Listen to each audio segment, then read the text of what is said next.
Hugo, du bist ein gut aussehender junger Kerl und ich habe mich in dich verliebt. Ja, Bella, weißt du, ich weiß nicht, wie ich es dir sagen soll. Keine Ahnung.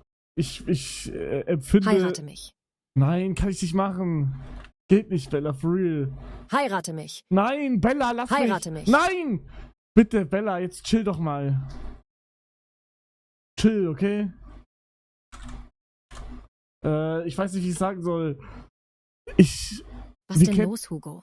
Ja, wir kennen uns doch nicht so krass lange, checkst du? Und ich will dich mehr kennenlernen. Jaja check. Check, okay, nice.